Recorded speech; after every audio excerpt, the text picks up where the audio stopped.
Hi, this is James Zane with Full Capital. I got Mark Cantrell with me. Mark, how's it going?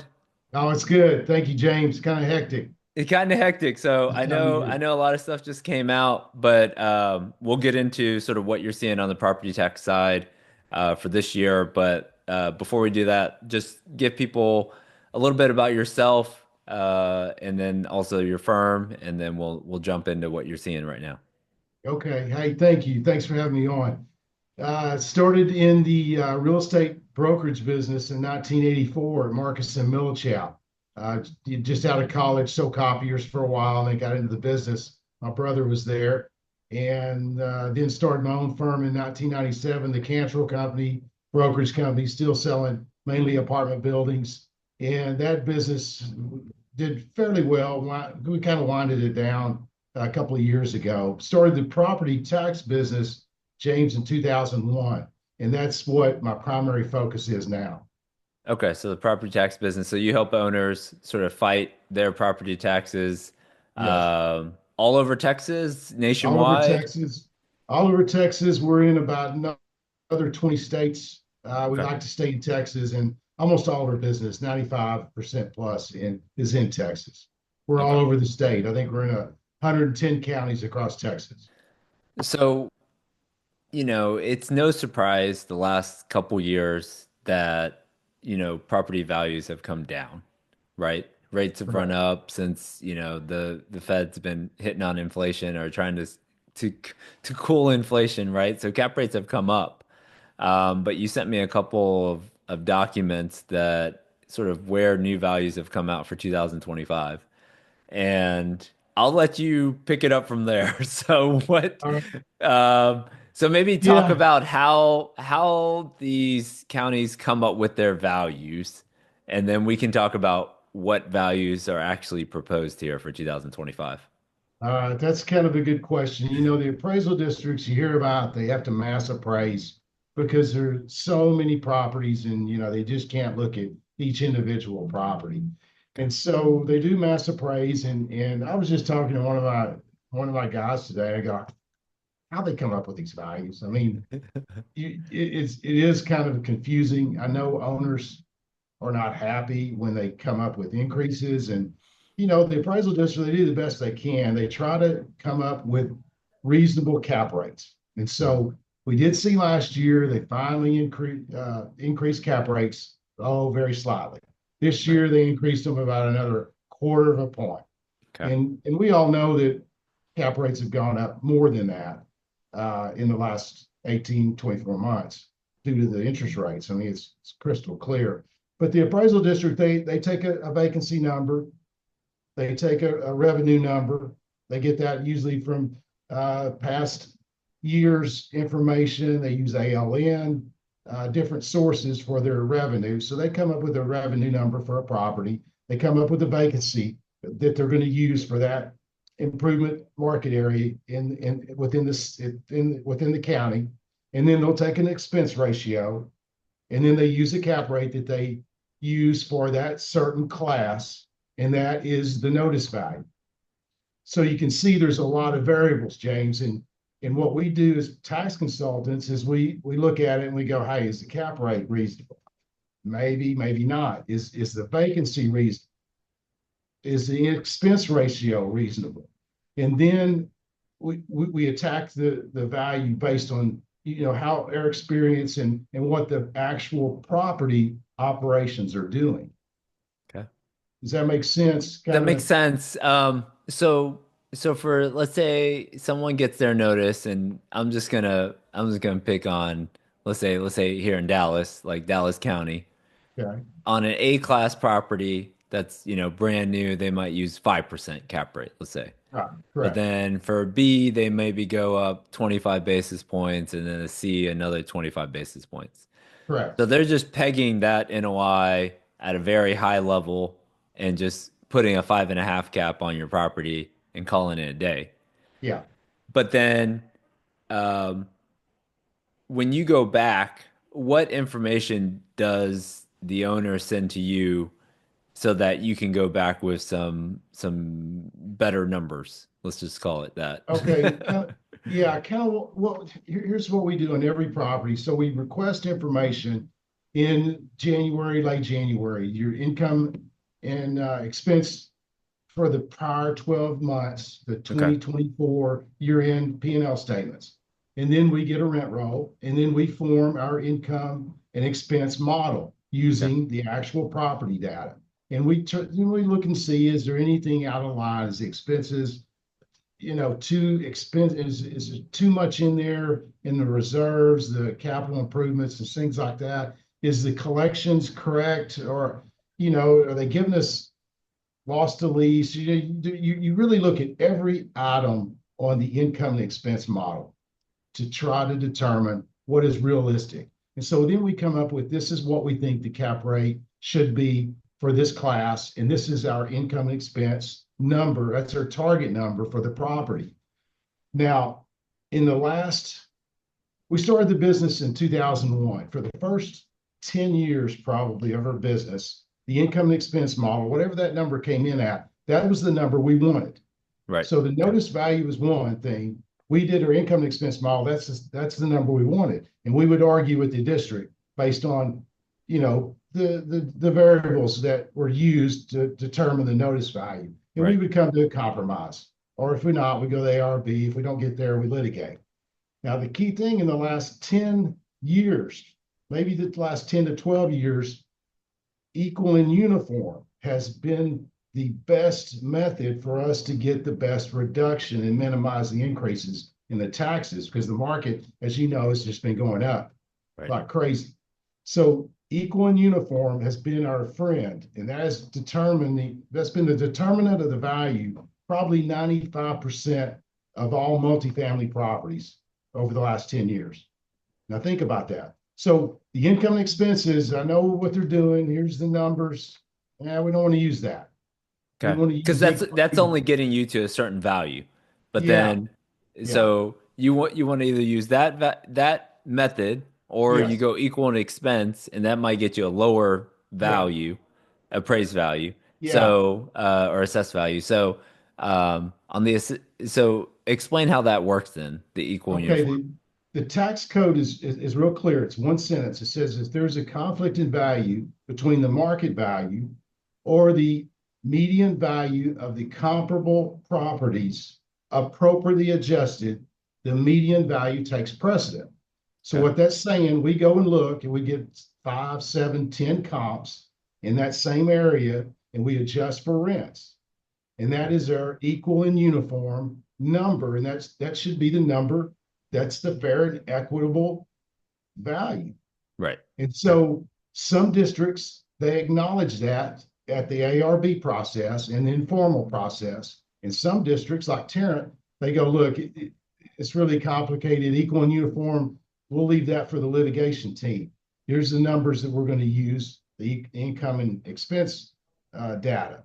So it just depends on the appraisal district. They're all different. They all take different ways of looking at it. Dallas is a little more friendly and equal and uniform through the informal and the ARB process. So we try to do the best we can. We have to provide them the operations and we have to provide them the rent roll, or they just really don't want to talk with us. So we have to give them that information. But then we go about saying this is the best way. We'll pull our market value protest and we'll do it equal and uniform. That's what's going to give us the best number. So a lot of times in litigation, that's when we get the best number, equal and uniform. We don't, in litigation, I'd say in the last 10 years, we've really hardly, maybe never argued the expense numbers, the income and expense model in litigation. We're always arguing equal and uniform. So are we relying on other people's lower number to get our number lower? We want Does that make everybody sense? fight. Yes, we want everybody fighting values. Don't Okay. be that dumb owner that just takes in the income and expenses and goes, "Hey, here's my numbers," and you get the best thing that they offer you and you accept it. You have to make sure you're looking at both the equal and uniform number and the income and expense model number. Okay. Okay. Now there's Um, also a sales approach and there's a cost approach. Cost approach is only used on new construction. okay. Sales approach, you just don't really want to use that. I mean, this cycle that's starting to happen, we're going to start using some sale comps as So it goes. that's what I was just gonna ask you. So we're looking at this property, and I'll just make up the number. Let's say the new number that just came out this week was $30 million. Okay. But the person who's trying to buy it is offering 22 million. Yeah. And so the lender said, "Look, we'll underwrite 22 million because we know you can take your PSA purchase and sell contract to the county and say, is that what Yeah. you're saying? The sales comp, you can use Yeah. that?" The only Yeah. thing the appraisal districts to me, if it's a big reduction, they're Yeah. going to do some pushback. But that's what I'm paying. But if it's, Like, well, that's a good, that's, I agree. The only occasion when that could not be the case where you get that number, James, Okay. is if it is a kind of an insider deal Okay. where you really did, the property wasn't actively marketed. Okay. It didn't really have, time to, is this the highest, the best and highest offer? If Sure. it's kind of a pocket deal, then you're going to get pushback on that closing statement, that 22 Okay. million. Now you But if still, it's listed, if it's a you listed still, deal, yeah, if it's listed, I mean, you'll get the 22 million. but does that, so I know, so 2025 values is based on the number, the value as of January 1, correct? Correct, correct. But if you buy a property in 2025, let's say you close in May, is that the same? Can Yeah, you, yeah, yeah, yeah. okay, okay. Because, the It property went hasn't on the changed market that much. in Yeah, January and yeah, yeah. That's the value. okay.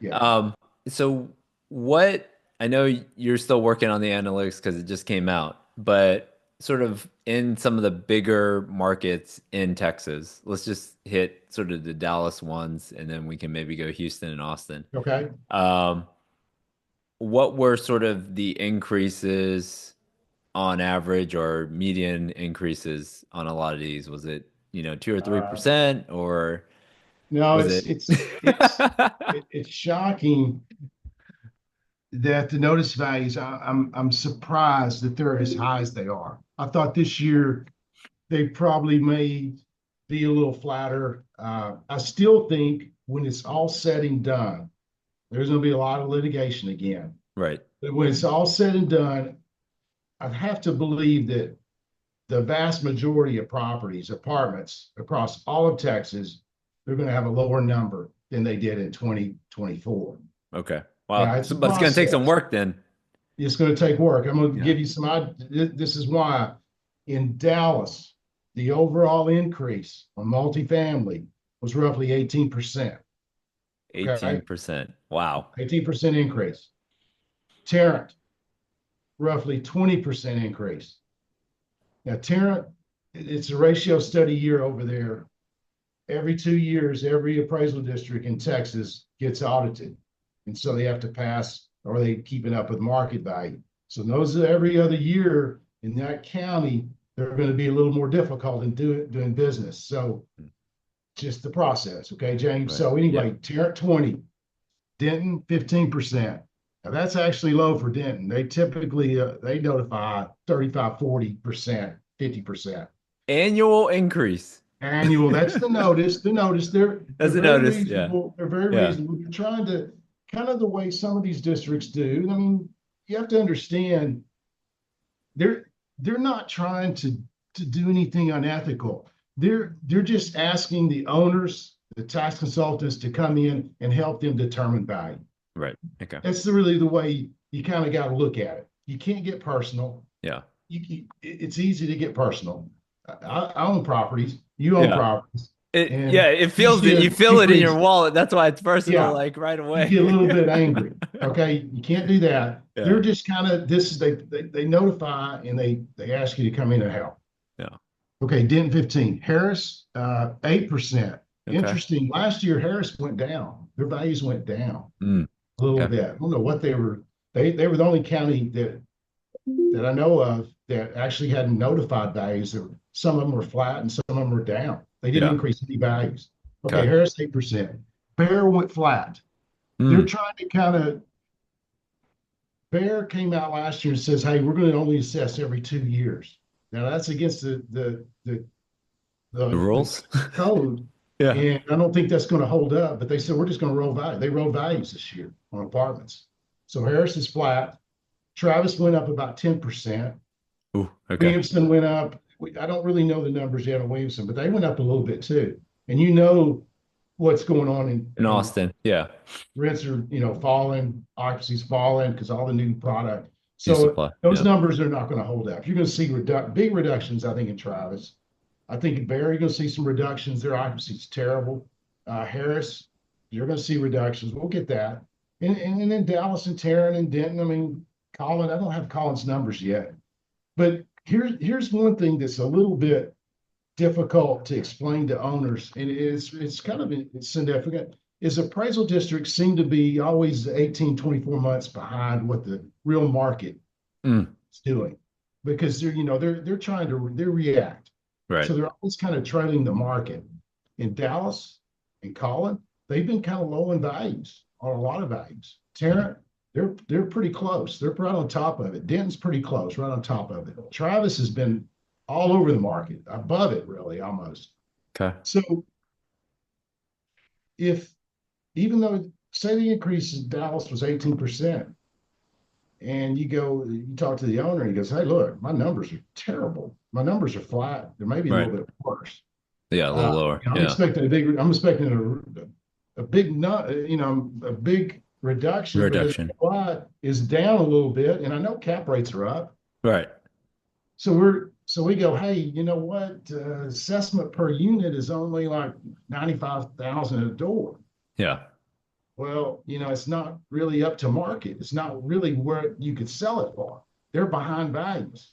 Okay. So even though they're doing these increases, You have to see what the actual yeah, value versus the real value of the property, market value yeah, versus assessed. it's a little Yeah. tricky. So it's not just clear cut. Hey, values are down across all apartments. So property tax assessments are going to go down. It doesn't work quite that way. It does a little bit, but what I'm saying, if the district, if that appraisal, if that county has low values Right. going into the year, and that's what we're settling all the values on, equal and uniform, then it can kind of start biting you a little bit, Okay. It might even catch in up. Yeah, it operation. might catch up. Yeah, eventually. But It's just, but that's why you can litigate. It's a big deal. yeah, I mean, we had a economist on and we asked, what is the number one thing that these big operators, guys who own 50,000 units, and he said, number one thing was all on cost. And what is the biggest thing on the expense line item for Yeah, apartment owners? Property taxes. yeah. So, Well, yeah, it's starting to become a little bit better, a more manageable number because the tax rates have been going down. okay, They really have. I think they're going to go down this year again, 2 to maybe 4 or 5%, okay, because the Texas legislature, both Senate and House, they haven't finalized the plan that's going to the governor to sign off, but both of them have reductions in the property tax okay, between 6 and 9 cents, between 3.5 and 6.5 cents. okay, So that's on the schools. They're buying down the tax rate. So that's a 1 to 3% buy down of the tax rate for overall. Yeah, 2025. Now, the okay, cities and the counties, though, so the school makes up about 60% of the tax rate, right, the school. The city makes up a little bit more than half of the remaining amount, and then the counties, the rest of it. So the cities and the counties, they're saying that we don't have enough money. Like Dallas has got a real problem with their pension fund, with the police and the fire. So they're having to throw in money to that. I could see the city of Dallas, they had a historic reduction in their tax rate last year, but it was only like 3 or 4%, 3 or 4 cents, but it was a big deal. But I could see cities and counties maybe slightly increasing their tax rate. So the net effect is going to be a flat to slight decrease in the tax rate. So we've seen some compression between 15 and 25% of the tax rate over the last 3 or 4 years. So that's starting to help owners if the handle value these stays assessments. flat, if the Yeah, assessed value stays flat, that feels okay, right? That yeah. the X rate going down.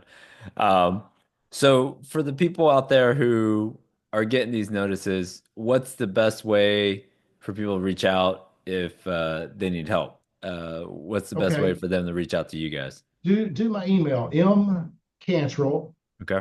at cmi-tax.com or Okay. hyphen tax.com. Okay. Yeah, this is the time to, you need a good consultant. You really do, because of it's not just income and expenses, it's equal and uniform. There's all kinds of angles. It's real important. And most everybody does use property tax consultant. So that's good. Okay. And I think overall taxes, if you on your apartments that you have, I think the tax number that you pay will be lower this year than it was last year. And some people's last year was lower than the prior year. So that's good. It's a Even though good it's, trend. yeah, That the yeah, trend, it's a, the trend has changed. yeah. You should pay lower taxes. So that's a good thing. Okay, well, I appreciate you coming on. I know you guys are busy right now, so I'll let you go, but we will see you in October at the conference. And so I appreciate you guys sponsoring this year. And if anyone has any questions about their specific property, reach out to Mark and he'll be able to help you out. Sounds great. Thanks, James. All right, Take care. thanks, Mark. Bye bye.